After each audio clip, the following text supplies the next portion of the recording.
क्या कहा? क्या कहा? क्या कहा? क्या कहा?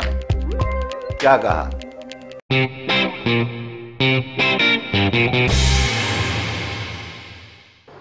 साहब मैं बनिया हूं, हर चीज संभाल के खर्च करता हूं, आवाज भी मैंने बचा के रखी थी। आप कहते हैं कि मैं कानून के खिलाफ हूं। आज से 40 साल पहले भी एक व्यक्ति कानून के खिलाफ था, आज हम उसको बापू कहते हैं। उस वक्त गुलामी कानून था, उसने उसे तोड़ा और आजादी का कानून बनाया। मैं बापू नहीं हूं, मैं तो बस धंधा करना जानता हूं, गरीबी जानता हूं, मजबूरी जानता हूं। एक कमीज, एक बीवी और एक साले को लेके बंबई आया था, सोचा था बिजनेस करूंगा, लेकिन यहां सब दरवाजे बंद थे। वो खुलते थे सिर्फ अमीरों के लिए, सरकारी दरवाजे थे, आप लोगों के बनाए हुए। या जी हुजूरी से खुलते थे या लात मार के खुलते थे। जहां लात मार सकता था साहब, वहां लात मारी। जहां आपने कहा सलाम दो, मैंने सलाम दिया। और आज आप यहां खड़ा करके ये कह रहे हैं मुझे कि ये साला सलाम बहुत करता है या ये लात बहुत मारता है। किस बात से नाराज हैं आप सब लोग? मेरी तरक्की से या मेरी तरक्की की तेजी से, या इस बात से कि एक मामूली गंवार अपनी हद लांघ के आगे चला गया है?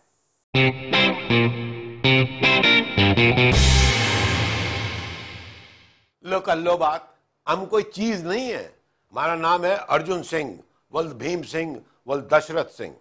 लखनपुर गांव के रहने वाले हैं और इंटर पास है।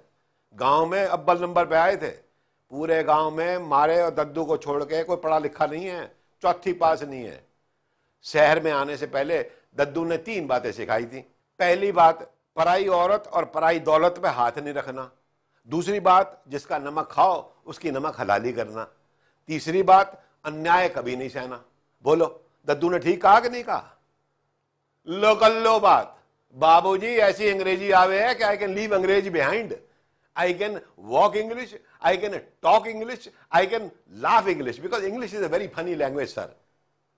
Bhairon becomes barren, barren becomes Bhairon because their minds are very narrow.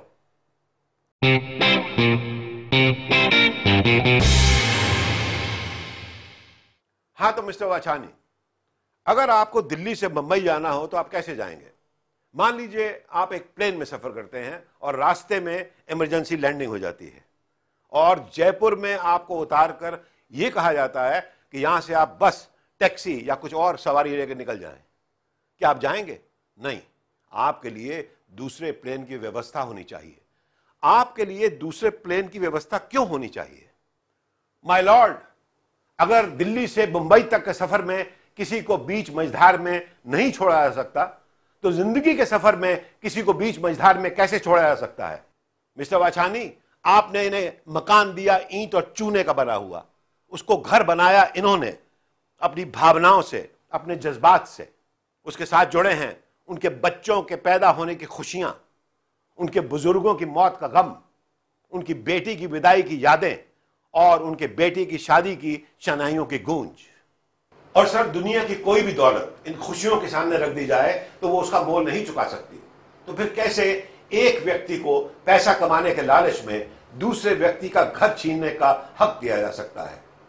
मुझे पूरा यकीन है सर कि आप ऐसा नहीं होने देंगे। That's all you honour.